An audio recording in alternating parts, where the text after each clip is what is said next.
Hi friends, இன்றைக்கி நம்ம செய்ய போகிற ஹெல்த்தி ரெசிபி ஒரு ஹெல்த்தியான போன்லாம் நல்லா ஸ்ட்ரென்த் ஆகக்கூடிய ஒரு லட்டு ரெசிபி தாங்க பார்க்க போகிறோம். வாங்க இது எப்படின்னு பார்க்கலாம். இதுக்கு நான் 1 கப்பு அளவுக்கு ராகி எடுத்துக்கிறேங்க. ராகியை நல்லா ஃபைனாக வறுத்துடலாம். அதோட கலர் சேஞ்ச் ஆகி வரும்.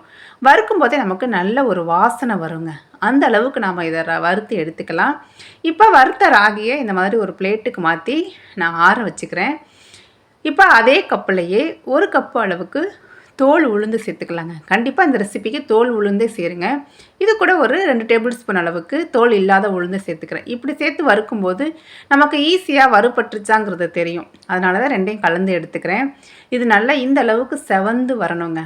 செவந்து அதோட பச்சை வாசனைலாம் போகணும். அப்போ தான் உளுந்து ஸ்மெல் நமக்கு இருக்காது.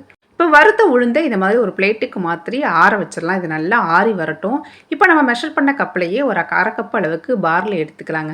பார்லியையும் நல்லா வறுத்துடலாம்.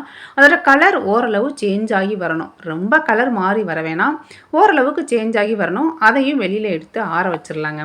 இப்போ நம்ம ஆற வச்ச எல்லாத்தையும் இந்த மாதிரி ஒரு மிக்சி ஜாருக்கு மாற்றிக்கலாம். மிக்சி ஜாருக்கு மாற்றி தனித்தனியாக நம்ம அரைச்சி எடுத்துக்கலாம். முடிஞ்ச அளவுக்கு ஃபைனாக அரைச்சிடலாம். இது நமக்கு நல்லா வறுத்து ஆற வச்சுருக்கனால நமக்கு ஈஸியாக அரைக்க முடியும். நல்லா ஃபைனாக அரைச்சி இந்த மாதிரி ஒரு மிக்சிங் பவுலுக்கு மாற்றிடலாங்க. ஃபஸ்ட்டு ராகி அரைச்சாச்சு, அடுத்து உளுந்து அரைச்சிக்கிறேன். எல்லாமே நல்லா ஆறுனதுக்கப்புறம் அரைங்க, அப்போ தான் நல்லா அரைப்படும். இது கூட வாசனைக்காக 3 ஏலக்காய் சேர்த்துக்கிறேன். ஒரு சின்ன துண்டு சுக்கை இந்த மாதிரி தட்டிட்டு சேர்த்துக்கிறேன். சுக்கு ஏலக்காய்லாம் சேர்க்கும்போது நமக்கு நல்ல வாசனையாக இருக்கும். இப்போ பாருங்கள், உளுந்தையும் நல்லா முடிஞ்ச அளவுக்கு ஃபைனாக அரைச்சிட்டேன்.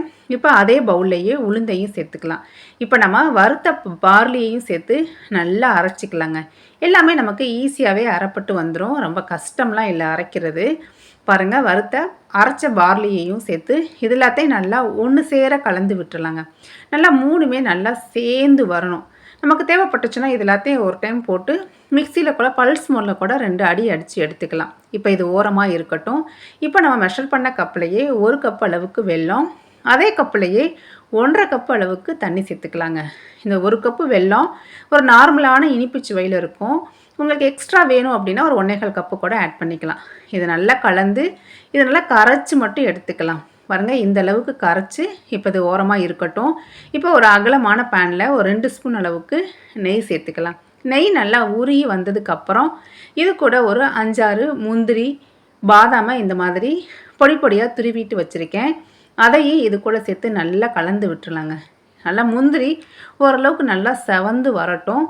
இப்போ இது கூட நாம் கரைச்சி வச்சுருக்க வெல்லத்தை ஃபில்ட்ரு பண்ணி சேர்த்துக்கலாங்க. மண் தூசிலாம் இருக்கும், அது மாதிரி இந்த மாதிரி ஒரு ஃபில்ட்ரு வச்சு நல்லா ஃபில்ட்ரு பண்ணி சேர்த்துக்கங்க. இது கூடவே நல்லா ஒரு பிஞ்ச் அளவுக்கு உப்பு சேர்த்துக்கலாம். இதை நல்லா கலந்து விட்டுருங்க. இந்த மாதிரி ஸ்வீட்லாம் செய்யும்போது கொஞ்சமாக உப்பு சேர்க்குறோம் அப்படின்னா அதோட ஸ்வீட்னஸ் கொஞ்சம் எக்ஸ்ட்ராவாக நமக்கு இருக்கும்.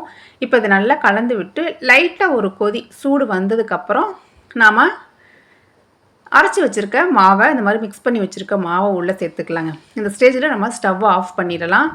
மாவை சேர்த்து நல்லா கொஞ்சம் கொஞ்சமாக இந்த மாதிரி சேர்த்து கலந்து விட்டுருங்க. இப்போ நான் எடுத்து வச்சுருக்க எல்லா மாவையும் சேர்த்துட்டேன். இது எல்லாமே நல்லா ஒன்று சேர கலந்து வரணுங்க. நல்லா இந்த மாதிரி கலந்து விட்டுருங்க. பாருங்கள், இந்த அளவுக்கு ரஃப்பாக கலந்து விட்டுறலாம். இது கூட சின்னதாக ஒரு 2 குழிக்கரண்டி அளவுக்கு நல்லெண்ணெய் சேர்த்துக்கிறேன். இது ஆப்ஷனல் தாங்க. உங்களுக்கு வேணாட்டி இங்கே நெய் கூட சேர்த்துக்கலாம். இதில் நம்ம ராகி, உளுந்து இதுக்கு எல்லாத்துக்குமே ஒரு ஆப்டான ஒரு காம்பினேஷன் பார்த்திங்கன்னா நல்லெண்ணெய் தான். மேக்ஸிமம் நல்லெண்ணெயே சேர்க்க ட்ரை பண்ணுங்கள். இது எல்லாத்தையும் சேர்த்து நல்லா ஒன்று சேர கலந்து விட்டுறலாம். கையை நல்லா ட்ரை பண்ணிடுங்க. ஒரு கை பொறுக்கிற சூடு வந்ததுக்கப்புறம் நல்லா கையை வச்சு கலந்து இதை நம்ம லட்டுக்களாக பிடிச்சி எடுத்துக்கலாங்க.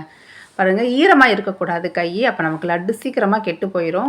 இதில் தேவையான அளவு மாவு எடுத்து இந்த மாதிரி லட்டுகளாக பிடிச்சி எடுத்தோன்னா இந்த ஹெல்த்தி லட்டு ரெடிங்க. இது ஒரு நாளைக்கு ஒரு லட்டு சாப்பிட்டா போதுங்க. இதில் சேர்த்துருக்க ஒவ்வொரு இன்க்ரீடியன்ட்ஸுமே அவ்வளோ ஹெல்த் பெனிஃபிட்ஸ் உள்ளது. கருப்பு உளுந்து, ராகி, பார்லி, கருப்பு உளுந்தெல்லாம் நம்மளோட போன்ஸுக்கு அவ்வளோ நல்லதுங்க. கண்டிப்பாக இந்த மாதிரி நம்ம செஞ்சு வச்சுட்டோம் அப்படின்னா ஒரு 1 வீக் வரை நம்ம ஸ்டோர் பண்ணி வச்சு யூஸ் பண்ணிக்கலாங்க. கண்டிப்பாக இந்த ரெசிப்பியை நீங்களும் ட்ரை பண்ணி பார்த்துட்டு கமெண்ட் பண்ணுங்கள். இது மாதிரி நிறைய ஹெல்த்தி ரெசிபிஸ் நம்ம சேனலில் இருக்குது.